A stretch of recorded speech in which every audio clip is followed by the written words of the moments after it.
Donc voilà, cette vidéo pour vous parler de la dernière partie du chapitre qui est la modélisation par une croissance ou une décroissance exponentielle. Alors, ce que je vais faire, c'est que je vais vous faire un petit copier-coller de la partie du cours qui peut être intéressante. Donc je fais ça, copier. Voilà. On va s'atteler déjà à cette partie-là. C'est-à-dire que, bon, je vous lis la phrase, un phénomène physique, économique, etc., en ce moment médical, hein, l'évolution du coronavirus, on est dans ce type de modélisation, se modélise de façon discrète par une décroissance exponentielle, s'il peut être modélisé par une suite dont la représentation graphique est un nuage de points qui appartiennent à la courbe représentative d'une fonction qui a cette forme-là. Et le but, ça va être de chercher les nombres A et K. Alors, je vais vous faire, on va repartir sur quelque chose que l'on connaît. On va se prendre un petit problème du genre, imaginez une société ou imaginez une banque, on va prendre une modélisation avec une augmentation de capital avec des intérêts. Donc, vous placez une somme de 3 000 euros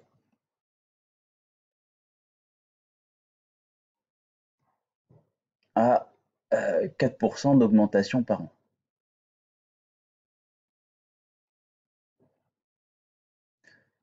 C'est un problème qu'on a déjà traité quand on parlait des suites géométriques. Donc en fait, le but, ce serait de modéliser déjà ce problème-là, de le modéliser par une suite qui va être là une suite géométrique, hein, où U0 correspond à 3000, et après N correspond aux années qui passent, et UN va correspondre au capital. Alors, je le marque comme ça, modélisation par une suite géométrique.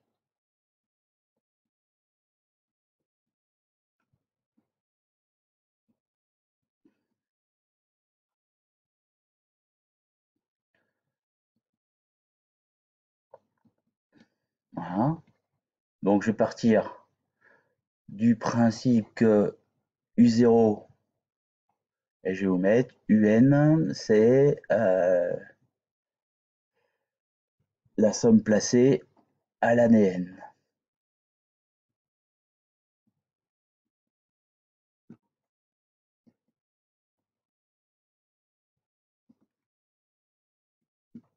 Voilà, donc U0, on va partir avec 3000. Et le cours nous dit qu'une augmentation de 4% par an correspond à un coefficient multiplicatif que l'on trouve en faisant 1 plus 4 divisé par 100. Je vous rappelle, 1, ça correspond au nombre, 100%, plus parce qu'on a une augmentation, et 4% parce que c'est notre coefficient. Donc, on se retrouve avec un coefficient de 1,04 qui traduit l'augmentation de 4%. Ce qui fait que notre suite a pour relation fonctionnelle UN égale U0 fois notre raison à la puissance n. Voilà, formule du cours, chapitre sur les suites géométriques. Allez retravailler ce chapitre-là, il est très important à ce moment-là. Donc voilà pour cette première partie. Alors maintenant, on va s'atteler à la deuxième partie qui est que l'on veut raccrocher cette suite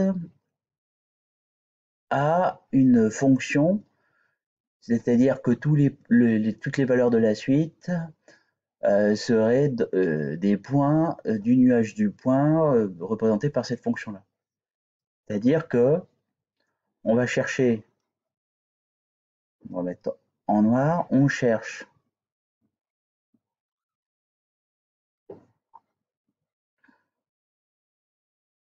à modéliser, raccrocher UN à une fonction qui serait sous la forme f de t égale a exponentielle kt. Donc on va chercher a et k tels que UN soit en fait égal à f de n qui serait égal à a exponentielle kt. Alors, un petit point de précision.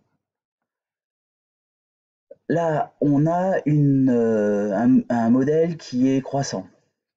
Donc, puisqu'on a un modèle qui est croissant, on va chercher à modéliser par a exponentielle k fois t. Si on avait un modèle décroissant, imaginez une perte, je sais pas moi, une population qui perd un pourcentage chaque année, on serait sur un modèle décroissant, donc on utiliserait f de t égale à exponentielle moins kt. Donc, voilà pour cette petite précision. Donc le but, c'est de chercher a et n. D'accord, j'entoure ici a et n, a et k. Excusez-moi.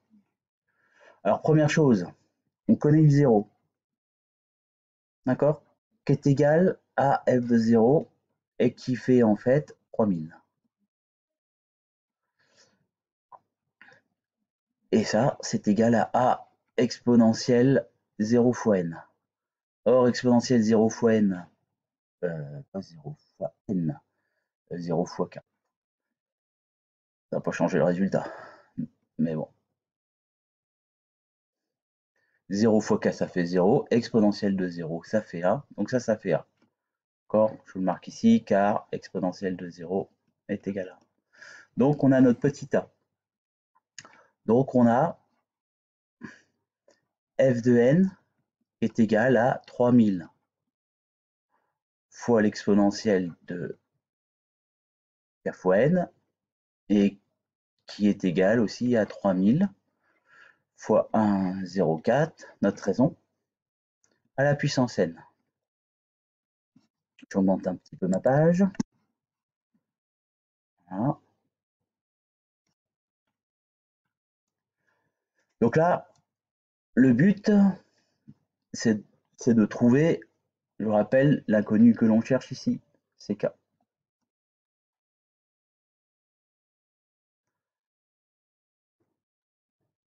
Donc on peut simplifier les 3000, hein, on se retrouve à avoir exponentielle de kn qui est égal à 1,04 à la puissance n.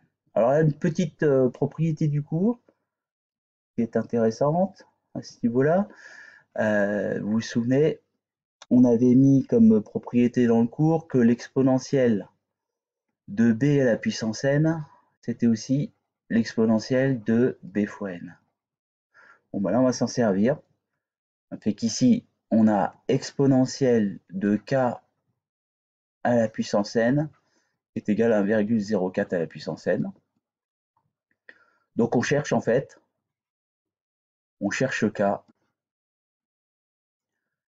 tel que exponentielle de k est égal à 1,04. Donc il y a plusieurs méthodes. Soit la calculatrice, soit un calculateur, GeoGebra, soit une méthode graphique. On voudrait quand même une précision assez fine. Moi, je vous rappelle que c'est un nouveau chapitre en spécialité de première. En fait, la fonction réciproque de la fonction exponentielle, c'est la fonction logarithme. Elles se retrouvent toutes les deux sur la même touche.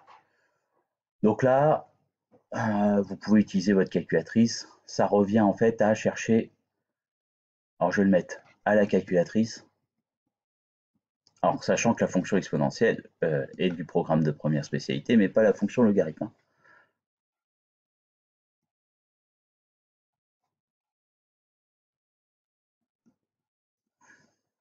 Donc cette fonction logarithme, ici, c'est la fonction réciproque de la fonction exponentielle. Les deux se retrouvent sur la même touche. Tout comme la fonction carrée avec la fonction racine carrée, ces deux fonctions sont réciproques, elles sont sur la même touche de la calculatrice. Donc voilà, alors vous le cherchez la calculatrice. On se dit qu'on cherche ça à 10-5. Donc moi je viens de le faire. Bon, l'affichage est un peu petit. Voilà. Sauf erreur de ma part, mauvaise lecture, je me retrouve avec cet affichage.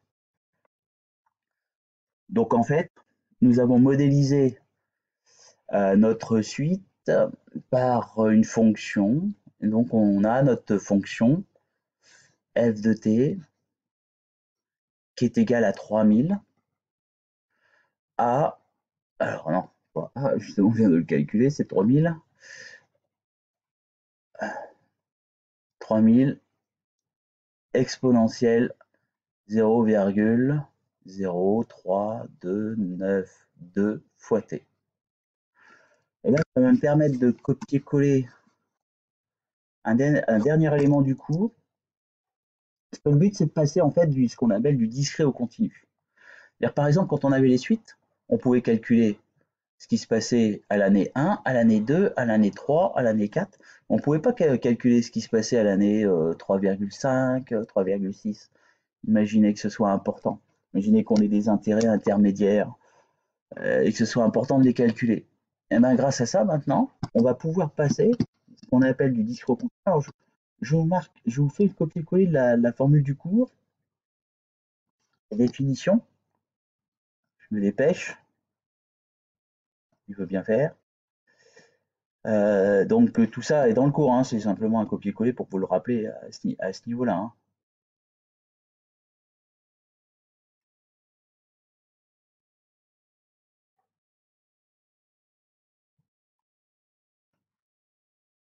Bien sûr, il ne veut pas. Ou alors il l'a collé ailleurs. Ouais, il l'a collé ici. Ok. Bon, voilà. Maintenant, un phénomène physique, phénomène ou physique, économique, etc., se modifie de façon continue par une croissance ou une décroissance exponentielle s'il peut être multiplié par une fonction admettant une expression. C'est la même fonction. Hein. Enfin, c'est le même principe pour trouver A et K. Donc maintenant, on peut, grâce à ça, calculer, par exemple, si on veut avoir les intérêts à l'année 4,5. 4 ans après, mais au mois de juin. Donc je marque ça, puis je termine. Je vais mettre ça. On peut maintenant.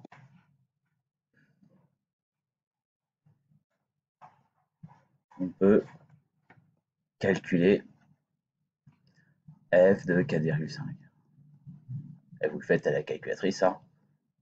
3000 exponentielle 0,03292 fois 4,5. Donc voilà pour un petit peu cet exercice de base. J'arrête là parce que ça fait déjà une vidéo qui est assez longue. N'hésitez pas à vous raccrocher maintenant au site ou sur votre livre. Il y a plein d'exercices à ce niveau-là. Merci.